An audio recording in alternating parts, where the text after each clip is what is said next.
And we're back live outside of the hotel, AKA in Washington Circle, here in Washington, D.C. Looks like we can get across, maybe.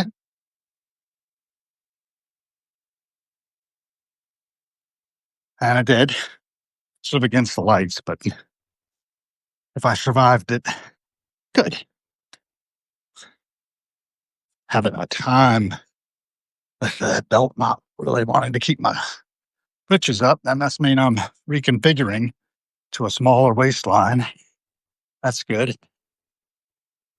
Our glorious Commander-in-Chief, George Washington. Quoting Richard Henry Lee's character from the 1972 musical 1776. Virginia, the mother of American independence.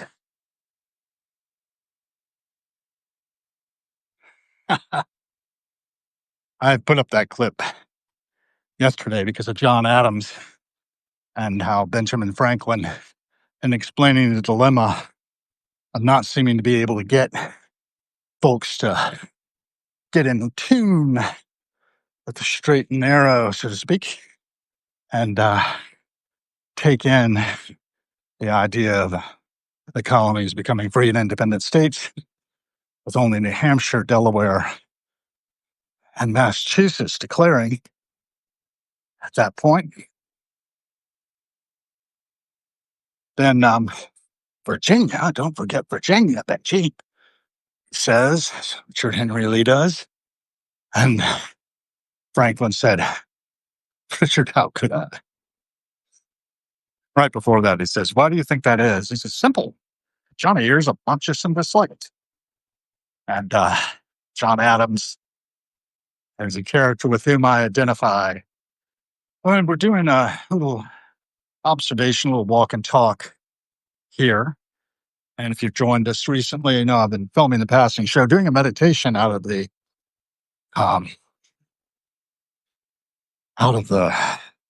DuPont Coffee Collective, watching the passing show, and had about 9 people join in on that one. Now we're down by George Washington University Hospital emergency room, which I've hit a couple times. Once because I impaled my hand on a fence like this one, just like this one, only it was shorter. And I rammed a rod like that right through my danged hand, right through that spot there. I had to come here in an ambulance to get it all stitched up. That took until the early afternoon. I was walking along like I am now, tripped over my own feet. There was nothing to trip over. Carrying my first Starbucks of the pandemic, June 20th, 2020. And I impaled my hand. My doctors, examining me, said, you were really lucky. You missed everything important. No nerve damage, no arterial damage, just right through the flesh. Pulled it straight back up off of that thing. Like a 4-inch rod. 1/4 inch minimum, maybe closer to a 1/2 inch. Square, unsharpened, right through my hand. I was stiff-armed, throwing it out there as I fell to catch myself, not realizing I was getting that dang fence. Man, that was painful. Well, I pulled it up and off, went into shock, and some guy came by, tore up a sock, made a tourniquet, and the ambulance brought me here to the George Washington University Hospital, fixed me right up. When the doctors told me how lucky I'd been not to have hit anything serious or vital, I said, that's a weird kind of luck. And it is, but everything happens for me, not to me. That's a good reminder to be where your feet are and be constantly aware of the passing show. Things change. Some things remain the same. Life itself has changed, how it differs from the rocks. I've seen their ways too often for my liking. And that's the way it goes. So we're walking and we're talking. And I don't know how many I have with me. Let's have some comments, folks. Let me know what you think about what you see. Safari, a browser that's actually private. Privacy, that's I found. Well, I don't know how private this is because I'm broadcasting through Substack to anyone and everyone who wants to take a look at the passing show and things that catch my interest, like motorcycles. That's a nice one. That looks comfortable. And Walter G. Ross Hall, George Washington University is one of the most expensive, as I understand it, to attend. But it's a thought. I might go back to school. Rewould train for something different. I don't know, man. Just seems to me that might be a good idea. I'm actually thinking about my next steps beyond harrowings, beyond being the executive director of the Harold B. Gill Foundation. That's HBG Foundation, LLC.org. It is an LLC. I use the .org because I think I might turn it someday into a foundation that's a nonprofit, which will help with funding and grants and stuff. It definitely is not getting a profit, though I'm not averse to that. If all of you free subscribers to Harrowings were to become monthly subscribers or annual subscribers or founding subscribers, that'd be great. But if not, okay. I'm going to do this anyway. And anyone can tune in and gain the benefit of my perspectives. I'm not shy about sharing my perspective, even though I may have my head irretrievably up my posterior, as well as being correct about a few things. This is St. Mary's Episcopal Church. It was created by the Protestant Episcopal Church Diocese of Washington and Convention on May 12, 1927. The Right Reverend James E. Freeman was the bishop and rector. It's listed in the National Register of Historic Places and was the first Black Episcopal church built in the city of Washington. St. Mary's represents a landmark in the history of Black American struggles for equal rights and human dignity. And its original name implied St. Mary's Chapel for Colored People was a place where Black people could worship without being subjected to discriminatory rules. The opening service of St. Barnabas Mission, as it was provisionally called, was held on June 9th, 1867. Dr. Alexander Crummell became the first rector on June 15th, 1873. This late Victorian-style structure was designed by James Renwick. The opening service in the building was held on January 20th, 1887. With minor exceptions, the buildings have not been altered since the opening service. So that's given to the glory of God in memory of Ramus L. Moxley by his wife, Gloria R. Moxley. So let's take a moment to pause and examine St. Mary's Chapel and Schools, St. John's Parish, 1886. Glorious. District of Columbia to Disciples of Christ, DC to dcchurch.org. There's a little more about this here. St. Mary's was the first Episcopal church in Washington where African Americans could worship free of discrimination. There's the church choir of 1900. And it was established in 1867 by 28 men and women, many of them formerly enslaved. Dwight Congregation, St. John's Church, and Church of the Epiphany worked with the founders to establish St. Mary's. Church Secretary of War Edwin M. Stanton donated the chapel from a decommissioned Civil War hospital, and another benefactor donated this lot. The present 1887 building was designed by white architect James Renwick Jr.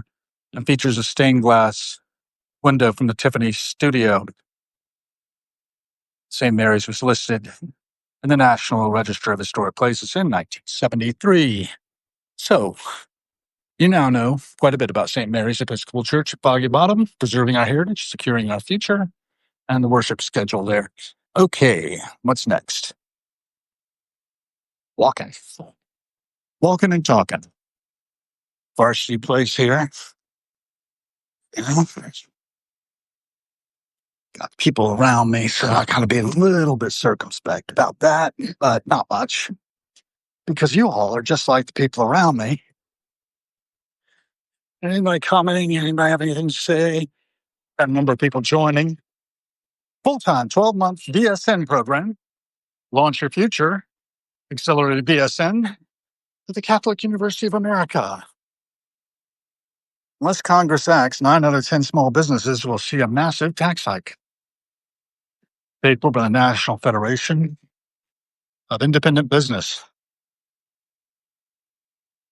I'm gonna go G Street past the Lerner Health and Wellness Center. And I'm thinking, why do I know Lerner as a name? Think I'm flashing back to Tia Leone's character in Deep Impact, which was filmed a lot here in Washington, D.C. She was an announcer for something like CNN. I don't know what network it was supposed to be, but it seemed like that. And she got to be an anchor because she got the scoop on the fact that there was Ellie that was causing some people to do some secret stuff. And Morgan Freeman played the president, let her know that it seems like you might have us over a barrel, but it just seems that way. And wow, that was a powerful film in a lot of ways. I don't know,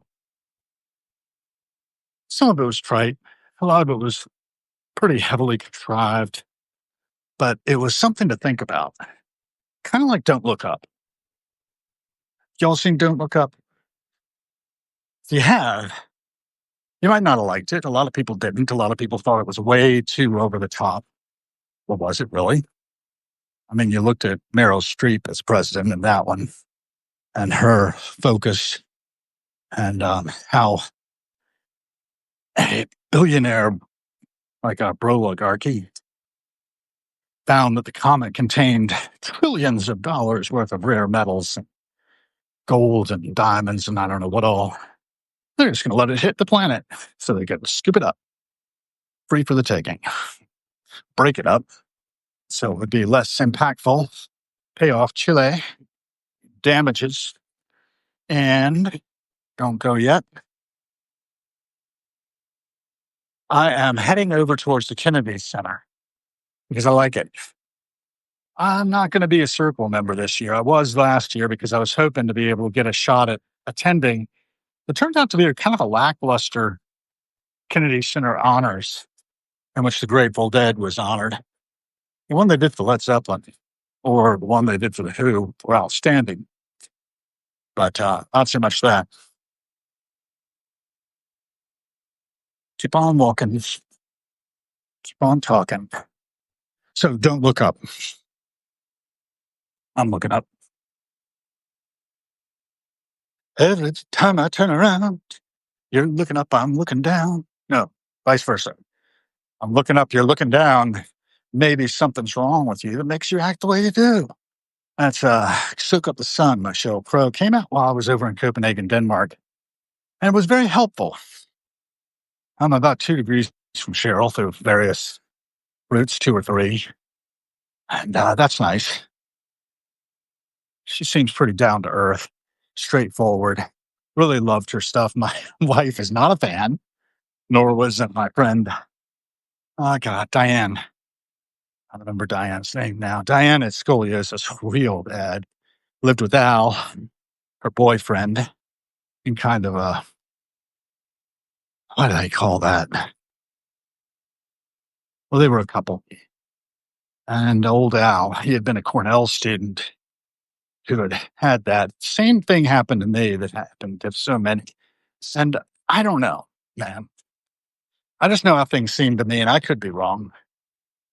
But I think our psychiatrists really mess us up sometimes by diagnosing us with things they think they can treat with lithium supplements. In my case, I haven't needed that for many years. My doctors now think I basically was detox, showing all the symptoms. So it's a fair cop. But I did not have bipolar disorder. I don't know. Look at the diagnostics. And you might think otherwise, considering my narrative. in the way it jumps from one thing to the next. But I managed to function pretty well in society, left foot in front of right foot. I may not have a deep insight into myself, but I'm working on it. We jump across this chain here. We'll be in Saudi Arabian territory. It's not desert, but we were right hard by the Saudi Arabian embassy, right across from the Watergate. So if you wanted to know anything about the Watergate, I lived through that when I was 10 years old, 9, 10. We were watching it kind of obsessively. I remember when Butterfield got up and testified that there were tapes, most of them. There's some erased, apparently, but there's a gap. But that's the thing, man. The coup, some call it, against Richard M. Nixon, brought his presidency down, gave us Gerald R. Ford for a spell, and then Jimmy Carter. We wanted an honest president. We lost Jimmy in the past year. He lived to over 100, I believe. Thank God for Jimmy. He voted in the last election for Kamala. Didn't help. But, I mean, we did what we could, right? I was with Deadheads for Kamala. Threw a few shekels that way, even though I lost my gig August 2nd, still ponied up about 300, I think.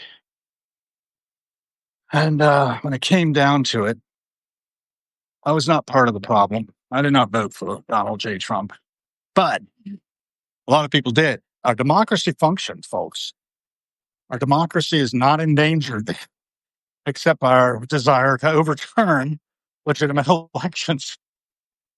We want to change election policy? Do we want to put only people who are blue? There goes JetBlue, I think. Or is it Alaska Airlines?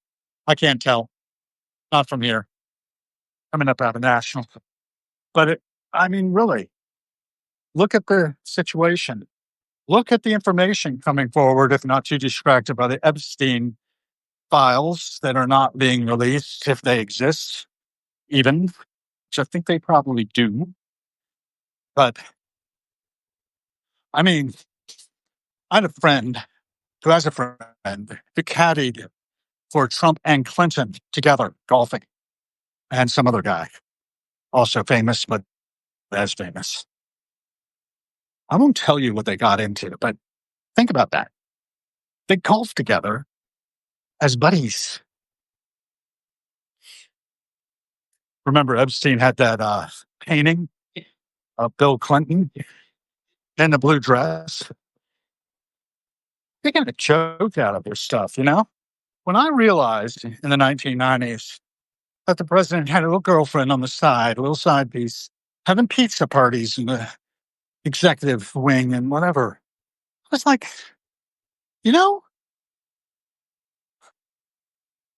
what people get up to in their private lives, if you knew everything that everybody got up into their private lives, you'd probably also be kind of like horrified. But then you look at your own private life. I don't know, man. Seems to me that there's a lot of people who live in glass houses throwing stones. Politicians throwing stones. It's all too clear we're all more our own. And that was back in the 80s, right? I don't know when Throwing Stones was first performed, but it was well before In the Dark was released by the Grateful Dead. I know I'm jumping one thing to another. But think about it. Think about art, literature, music. Think about prophecy. Inside Job by the well-connected Don Henley was an inside job. Your little protest summarily rejected was an inside job, like it always is. Just chalk it up to business as usual. You think yourself, monk.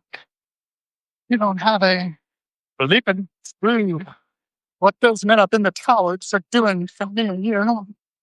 They'll keep doing it and doing it and doing it and doing it and doing it and doing it until we all wake up, wake up, wake up, wake up. Sesame Street, the musical, July 10th to August 13th. It's ongoing, I presume. And then we got Carlos Simon for Symphonic Works, available now. And you know what? Gotta wake up.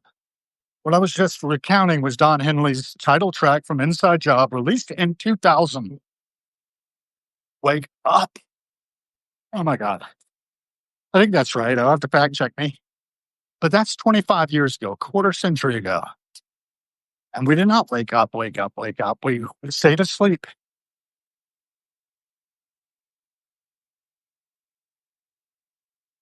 See the top of the Lincoln Memorial over there. I'll probably end up there before all is said and done. Don't know if I have enough charge. Am I even on? I don't think I am. I think my phone is. Nope. I'm on. I'm on. And I can't see well. It's so bright out here. Let's see.